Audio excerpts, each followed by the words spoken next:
हरे कृष्णा बच्चों, मैं नीलकमल संस्कृत की इस पाठशाला में आप सभी का स्वागत करती हूँ। कक्षा 8वीं की पाठ्य पुस्तक रुचिरा के तीसरे पाठ का आज हम अध्ययन करेंगे, जिसका शीर्षक है डिजी भारत।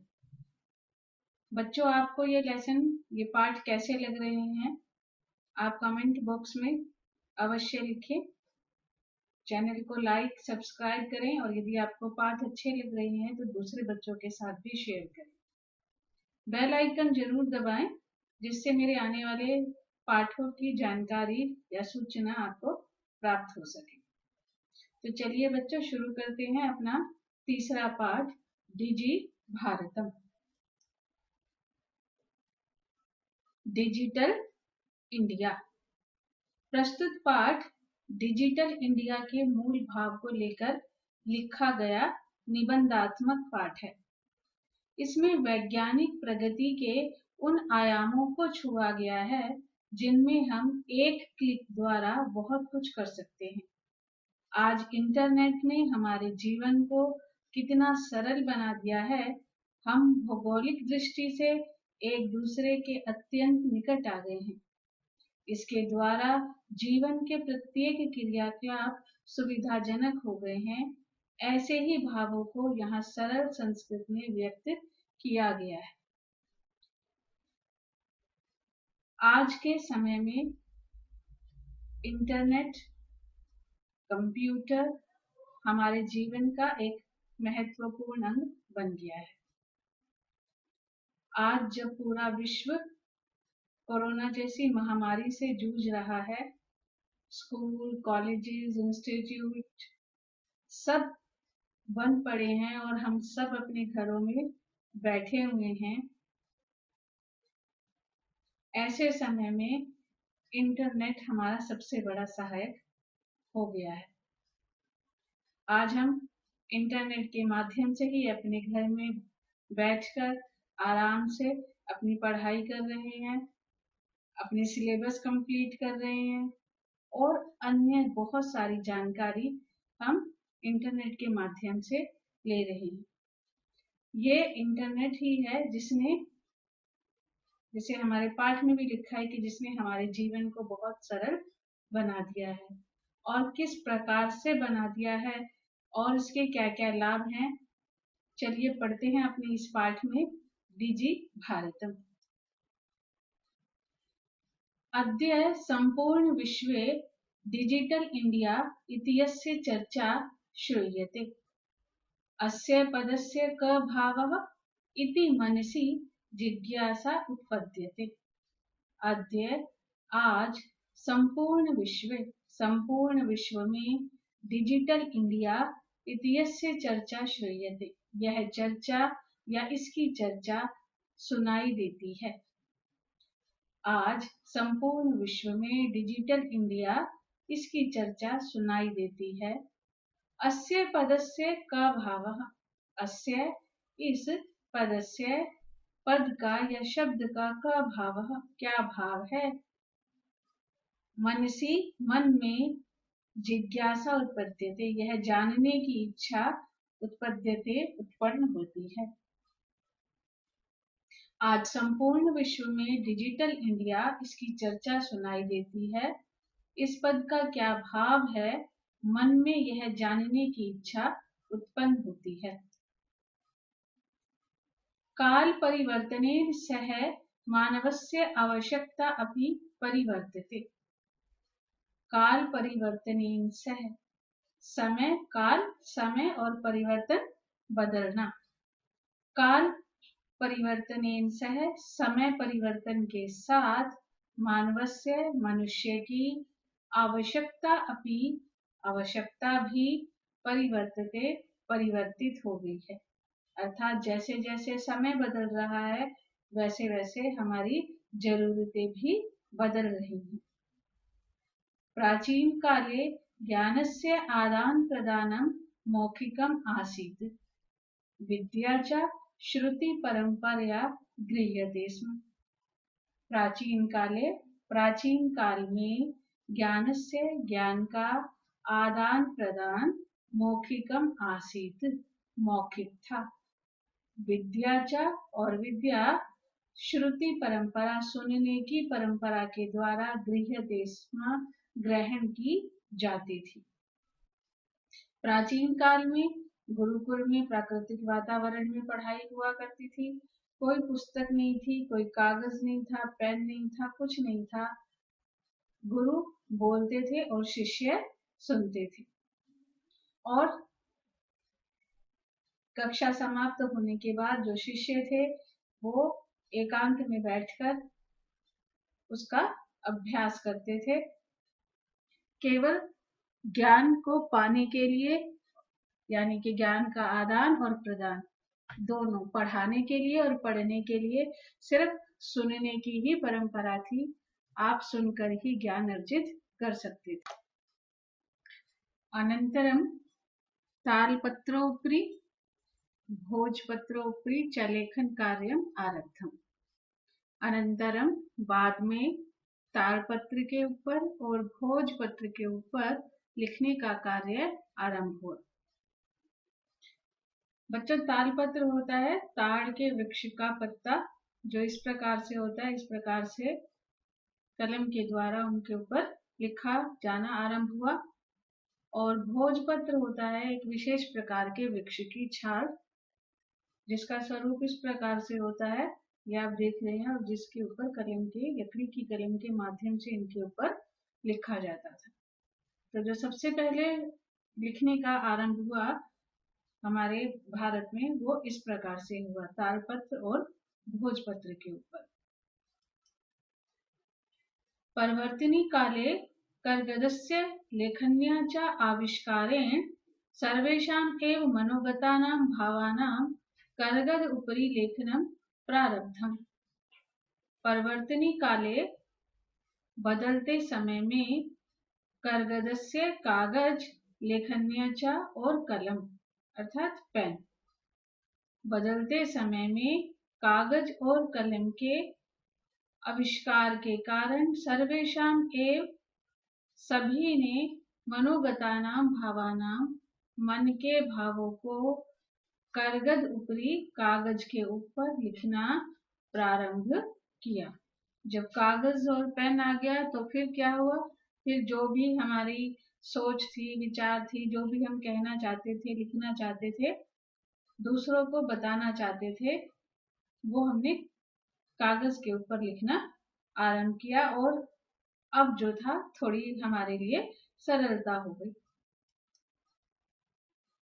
और उसके बाद टंकण यंत्रस्य आविष्कारेण तो लिखिता सामग्री टंकिता सती बहुकालाय सुरक्षिता अतिष्ठत।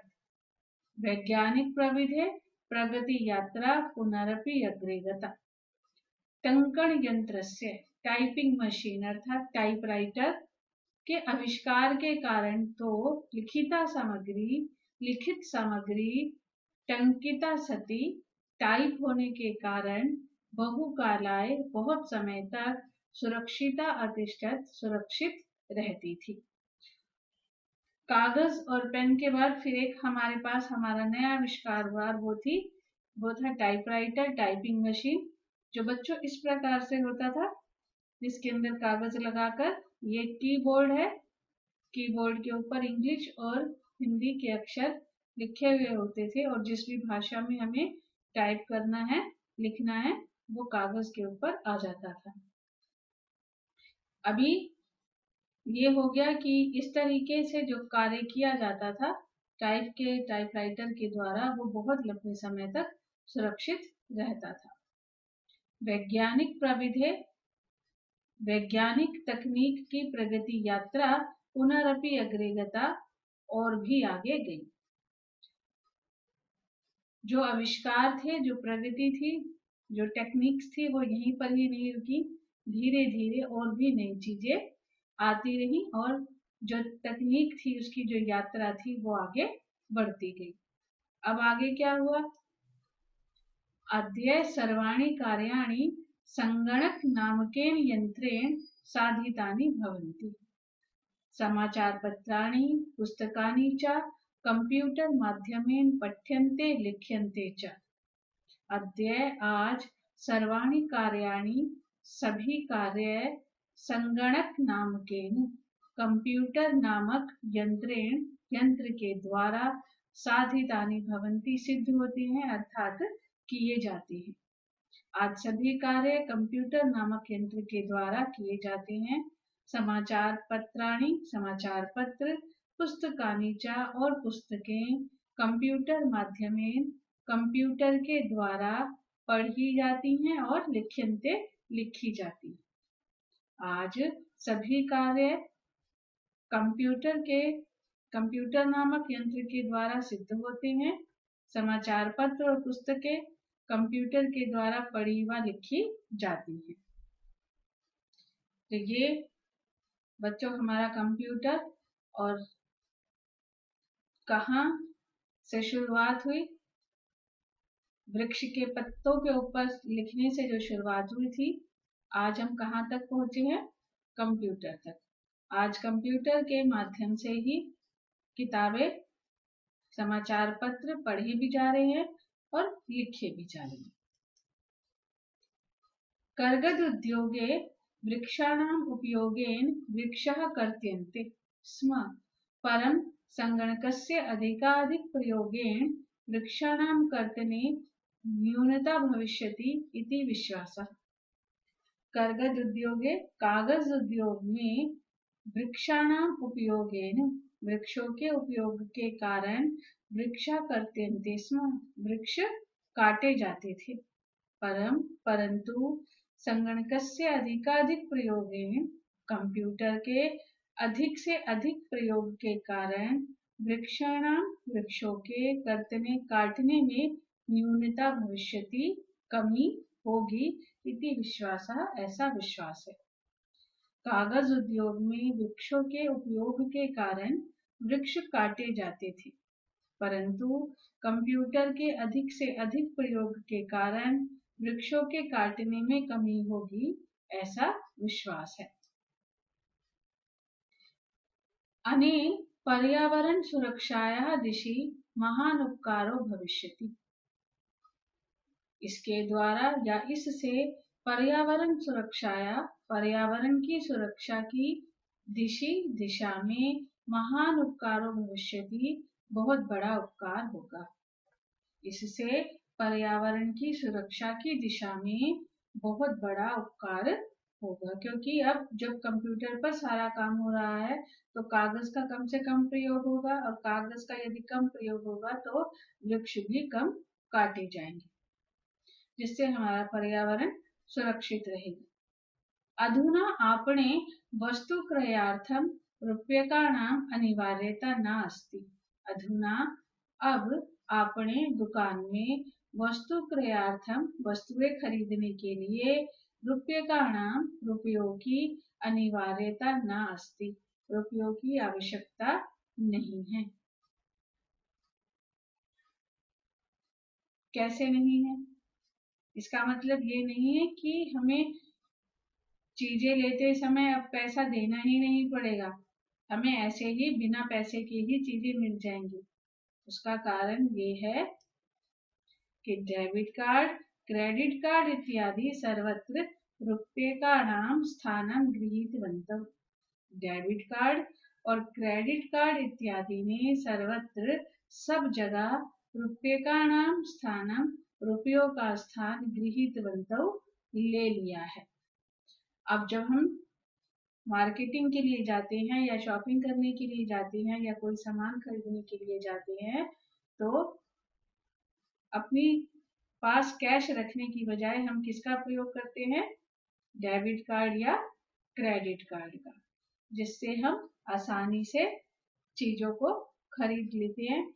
और वो जो एक डर होता था कि पैसे कहीं गिर ना जाएं, खो ना जाएं या कोई चोरी ना कर ले, उस डर से भी अब हम मुक्त हो गए और बहुत सारा पैसा लेकर अब हमें अपने साथ नहीं चलना पड़ता। केवल एक कार्ड के माध्यम से हम कोई भी दुकान पर या किसी भी प्रकार का सामान खरीद सकते हैं। वित्त कोशस्य चापि सर्वाणि कार्याणि संगणक यंत्रेण संपाद्यन्ते। वित्त कोशस्य चापि और बैंक भी अपने सर्वाणी कार्याणि सभी कार्य कंप्यूटर के द्वारा संपन्न करते हैं। अब बैंकों में भी कंप्यूटर के द्वारा ही सारे कार्य हो रहे हैं। बहुविधा अनुप्रयोगः मुद्राहीनाय विनिमयाय सहायका सन्ति। बहुविधा विभिन्न प्रकार की अनुप्रयोगः एप्स मुद्राहीनाय विनिमयाय, मुद्राहीनाय मुद्रा रहित, विनिमयाय लेन देन में, सहायका सन्ति सहायक होती हैं। अभी आप देखते हैं कि हमारे मोबाइल फोन में बहुत सारी एप्स है। अब हम उन एप्स का प्रयोग करके ही बहुत सारा काम अपने घर में बैठे बैठे कर लेते हैं। चाहे वो बिजली का बिल देना है, पानी का बिल देना है, चाहे हमें प्रॉपर्टी टैक्स जमा करवाना है, चाहे हमें कुछ सामान खरीदना है, हमें किसी को पैसे ट्रांसफर करने हैं, हमें कुछ बुक्स खरीदनी है या अन्य कोई सामान खरीदना है, हमारे पास हर तरह की एप्स अब हमारे फोन में अवेलेबल होती है, उपलब्ध होती है। और जिस भी तरह की सामग्री हमें चाहिए या जिस भी तरीके का हमें कार्य करना है, हम उस ऐप पर क्लिक करते हैं और अपना काम जो है वो घर में बैठे ही कर लेते हैं। और ऐप के द्वारा जो विशेष काम है कि मुद्रा रहित लेन देन, कि अब सिर्फ हमें ना किसी को रुपए देने हैं ना किसी से रुपए लेने हैं, कैश का कोई भी काम नहीं है, केवल ऐप के माध्यम से एक क्लिक के द्वारा पैसे दिए भी जा रहे हैं, पैसे लिए भी जा रहे हैं, सामान खरीदा भी जा रहा है, सामान बेचा भी जा रहा है।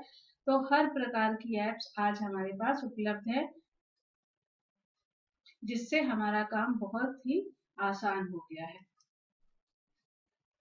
कुत्र अपि यात्रा करणीया भवेत्, रेलयान यात्रापत्रस्य वायुयान यात्रापत्रस्य अनिवार्यता अद्य नास्ति। कुत्र भी कहीं भी यात्रा करनी भवेत् हो, कहीं भी यात्रा करनी हो, रेलयान यात्रा पत्रस्य रेल टिकट और वायुयान यात्रा पत्रस्य हवाई जहाज के टिकट की अनिवार्यता अद्य न अस्ति, आज नहीं है। कैसे नहीं है? सर्वाणि पत्राणि अस्माकं चलदूरभाषयन्त्रे ईमेल इति स्थाने सुरक्षितानि भवन्ति, यानि सन्दर्श्य वयं स्वकर्येण यात्रायाः आनन्दं गृह्णीमः।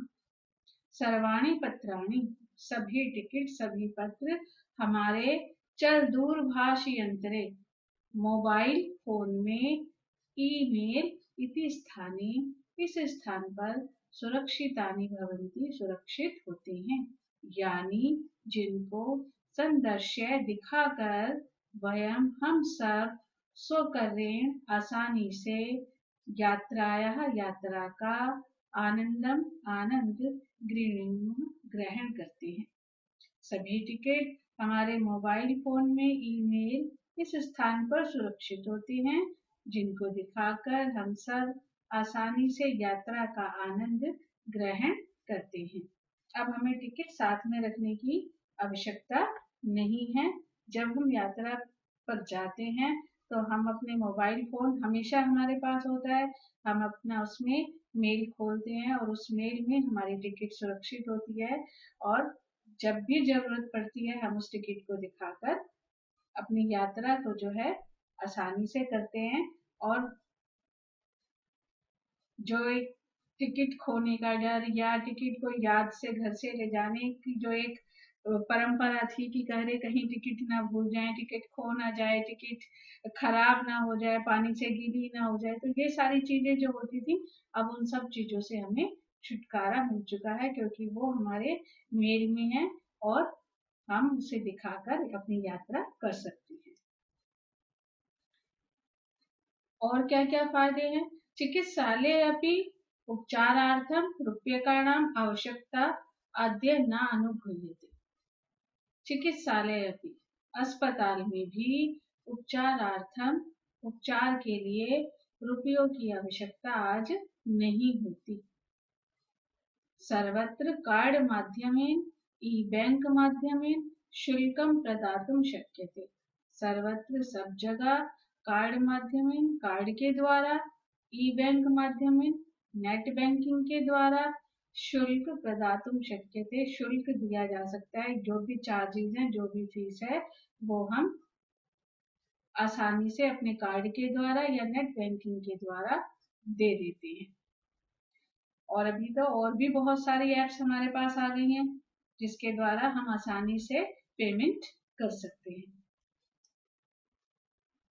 तद्दिनं न अतिदूरं यदा वयं हस्ते एकमात्रं चलदूरभाषयन्त्रम् आदाय सर्वाणि कार्याणि साधयितुं समर्था भविष्यामः। तद्दिनं वह दिन न अतिदूरम बहुत दूर नहीं है, यदा जब वयम हम सब हस्ते हाथ में एकमात्र चल दूरभाष यंत्र आदाय मोबाइल फोन के द्वारा ही सर्वाणि कार्याणि सभी कार्य साधयितुं करने में समर्थ भविष्यामः हो जाएंगे। वह दिन बहुत दूर नहीं है जब हम सब एकमात्र मोबाइल के द्वारा ही सभी कार्य करने में समर्थ हो जाएंगे। वस्त्रपुट के रूप्यकाणाम आवश्यकता न भविष्यति। वस्त्रपुट के जेब में रुपयों की आवश्यकता नहीं होगी। जैसे मैंने पहले भी बताया कि अब हम जब शॉपिंग करने जा रहे हैं या मार्केट जा रहे हैं या कुछ भी सामान खरीदने जा रहे हैं, तो अब हमें जेब में रुपयों की आवश्यकता नहीं है। पासबुक, चेकबुक इति अनयो आवश्यकता न भविष्यति। पासबुक और चेकबुक इन दोनों की भी आवश्यकता न भविष्यति नहीं होगी। अभी पहले क्या होता था कि यदि हमें किसी को कुछ पेमेंट करनी है या ज्यादा अमाउंट है, ज्यादा पैसा है, तो हम उसे क्या कहते थे कि आप चेक ले लीजिए। इस प्रकार से हम उसको चेक दिया करते थे। लेकिन अभी कितनी भी अमाउंट हो, कितना भी पैसा हो, अब हमें चेकबुक की आवश्यकता, इसमें तो लिखा है ना नहीं होगी, लेकिन अभी इस समय यही है कि अभी हमें इसकी ज्यादा आवश्यकता नहीं है, क्योंकि अब हम नेट बैंकिंग के द्वारा और बहुत सारी ऐप्स के द्वारा, यूपीआई ट्रांसफर के द्वारा, बहुत सारी चीजें ऐसी हैं जिसके द्वारा हम घर बैठे ही पैसों का आदान प्रदान कर सकते हैं। वो अमाउंट कितनी भी हो, अब हमें चेक की आवश्यकता नहीं होती। पठनार्थम पुस्तकानां समाचार पत्राणां अनिवार्यता समाप्त प्रायः भविष्यति। पठनार्थम पढ़ने के लिए पुस्तकों और समाचार पत्रों की अनिवार्यता समाप्त प्रायः भविष्यति समाप्त हो जाएगी। आज पढ़ने के लिए पुस्तकें और समाचार पत्र हमें खरीदने की भी आवश्यकता नहीं है। जैसा कि अब मैं आपके लिए ये पाठ नेट इंटरनेट के माध्यम से हम इस पाठ को पढ़ रहे हैं, जान रहे हैं यूट्यूब के माध्यम से, तो अब हमें पुस्तक की आवश्यकता नहीं पड़ रही है इसके लिए, ठीक है ना। तो हम अपने घर में बैठ के ही आराम से पाठ को सीख रहे हैं, समझ रहे हैं। इसी प्रकार से अभी समाचार पत्र भी नेट पर अवेलेबल है, तो हम एक क्लिक के द्वारा जिस भी समाचार पत्र के बारे को हम पढ़ना चाहते हैं, जिसमें हमारी रुचि है, उस समाचार पत्र पर क्लिक करते हैं और वहां पर जो भी समाचार है उन्हें हम आसानी से पढ़ लेते हैं। लेखनार्थम अभ्यास पुस्तिकायाः कर्गदस्य वा नूतन ज्ञान अन्वेषणार्थम शब्दकोशस्य वा अपि आवश्यकता न भविष्यति। लेखनार्थम लिखने के लिए, अभ्यास पुस्तिका या कागज की, नूतन ज्ञान अन्वेषणार्थम नए ज्ञान के लिए, शब्दकोश अर्थात डिक्शनरी की आवश्यकता न भविष्यति आवश्यकता नहीं होगी। लिखने के लिए अभ्यास पुस्तिका या कागज की, नए ज्ञान के लिए शब्दकोश की भी आवश्यकता नहीं होगी। सब कुछ इंटरनेट के माध्यम से हम आसानी से कर पाएंगे। अभी क्या होता है कि यदि हमारे पास कंप्यूटर है, हमें पहले तो लिखकर यदि किसी चीज का अभ्यास करना है तो बहुत सारे कागज जो थे वो इस्तेमाल होते थे, क्योंकि यदि हम एक बार लिख रहे हैं या 2 बार लिख रहे हैं, या हम कुछ सोच रहे हैं, कुछ लिखा गलत हो गया कागज, फिर हमें दूसरा नया कागज लेना पड़ता था। अभी क्या है, हम कंप्यूटर पर टाइप कर रहे हैं, लिख रहे हैं, अभ्यास कर रहे हैं, कुछ गलत हो गया उसे डिलीट कर दिया, फिर दोबारा से उसी पेज पर लिखना शुरू कर दिया। तो और यदि कुछ भी आया है तो वो कंप्यूटर में सुरक्षित रहता है, उसे सेव कर लिया हमने अपने कंप्यूटर में, अपने लैपटॉप में। तो इस प्रकार से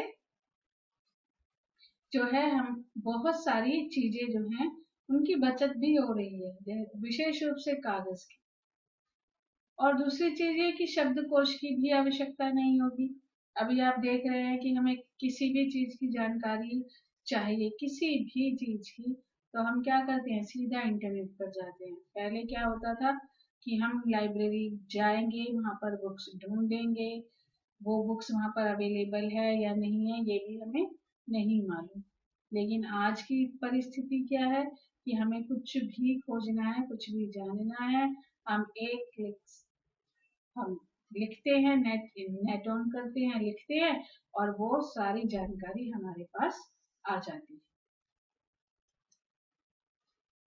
अपरिचित मार्गस्य ज्ञानार्थम मार्गदर्शकस्य मानचित्रस्य आवश्यकतायाः अनुभूति अपि न भविष्यति। एतत् सर्वम् एकेन एव यन्त्रेण कर्तुं शक्यते। अपरिचित मार्गस्य, अपरिचित मार्ग को ज्ञानार्थम जानने के लिए, अपरिचित मार्ग जिस रास्ते के बारे में हम नहीं जानते, तो अपरिचित मार्ग को जानने के लिए मार्गदर्शक से, मार्ग दिखाने वाले मानचित्र की आवश्यकता, अब अनुभूति अपनी ना भविष्यति, उसकी अनुभूति भी नहीं होगी, अर्थात आवश्यकता नहीं होगी। अपरिचित मार्ग को जानने के लिए मार्ग दिखाने वाले मानचित्र की भी आवश्यकता अब नहीं होगी। एतत् सर्वम, यह सब एक ही यंत्र के द्वारा कर्तुम शक्यते, कर सकते हैं। अभी आप देखिए कि हमारे मोबाइल फोन में एक ऐप होती है मैप नाम से, जिसको हम ऑन करते हैं, और जो भी हमारा डेस्टिनेशन होता है उसे जब हम उसमें लिखते हैं तो वो तुरंत हमें रास्ता बताना शुरू कर देती है कि हमें किस रास्ते से हम वहां तक पहुंच सकते हैं। तो अभी एक सुविधा हमें ये भी हो गई। शाकादिक्रियार्थं फलक्रियार्थं विश्रामगृहेषु कक्षं सुनिश्चितं कर्तुं, चिकित्सालयशुल्कं प्रदातुं, विद्यालय-महाविद्यालये चापि शुल्कं प्रदातुं, किं बहुना दानमपि दातुं च दूरभाषयन्त्रम् एव अलम्। शाक आदि क्रियार्थम, सब्जी खरीदने के लिए, फल क्रियार्थम, फल खरीदने के लिए, विश्राम गृहेषु, विश्राम घरों में, होटल इत्यादि में, कमरा सुनिश्चितम कर्तुम, सुनिश्चित करने के लिए अर्थात बुकिंग करने के लिए, चिकित्सालय अस्पताल में, शुल्कम प्रदातुम, फीस देने के लिए, विद्यालय महाविद्यालय, विद्यालय और कॉलेज में, शुल्कम प्रदातुम, फीस देने के लिए, किम बहुना, अधिक क्या कहें, दानम अपि दातुम, दान देने के लिए भी, चल दूरभाष यंत्र में, मोबाइल फोन ही अलम पर्याप्त है। सब्जी खरीदने के लिए, फल खरीदने के लिए, विश्राम घरों में कमरा सुनिश्चित करने के लिए, अस्पताल में फीस देने के लिए, विद्यालय और कॉलेज की भी फीस देने के लिए, अधिक क्या कहें, दान देने के लिए भी मोबाइल फोन ही पर्याप्त है। आज हम ये सारे काम अपने मोबाइल फोन के द्वारा ही कर सकते हैं। आज कोरोना काल में जब बहुत नुकसान हो रहा था, लोगों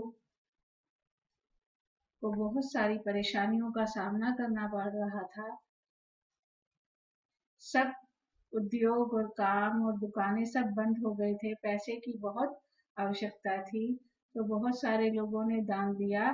किसके द्वारा? फोन के द्वारा ही, प्रधानमंत्री राहत कोष में सब लोगों ने अपने मोबाइल के द्वारा ही घर में बैठकर दान भी दिया। तो उन्होंने कहा कि सारी चीजें तो हम कर ही रहे हैं, अपितु दान देने के लिए भी अब हमारा फोन ही पर्याप्त है। डिजि भारतम इति यस्यां दिशि वयं भारतीय द्रुतगत्या अग्रे सरामः। डिजि भारतम, इस दिशा में हम सब भारतीय द्रुत गत्या, तीव्र गति से अग्रे सरामः, आगे बढ़ रही हैं। तो बेटा ये था हमारा पाठ डिजि भारतम, डिजिटल इंडिया, जिसमें हमने जाना कि आज हम भारत में किस प्रकार से तकनीक का प्रयोग करके आगे बढ़ रहे हैं और अपने जीवन को हमने कितना सरल जो है वो बना लिया है इनका उपयोग करके। तो बेटा आपको ये पाठ कैसा लगा? जैसे मैंने आपको पहले भी कहा कि कमेंट बॉक्स में अवश्य लिखिएगा, और यदि आपको ये अच्छा लगा तो दूसरे बच्चों के साथ शेयर करना ना भूलें, ताकि वो भी इसका लाभ उठा सके। वीडियो देखने के लिए आप सब बच्चों का बहुत बहुत धन्यवाद। चैनल को लाइक, सब्सक्राइब और शेयर अवश्य करें। अब मैं मिलूंगी आपको एक अगली कक्षा में इस पाठ का अभ्यास कार्य लेकर। तब तक आप इस पाठ को ध्यान से पढ़िए, सुनिए और सीखिए। तब तक खुश रहिए, प्रसन्न रहिए, ध्यान से पढ़िए, अपना ध्यान रखिए। मिलते हैं अगली कक्षा में, तब तक के लिए हरे कृष्ण।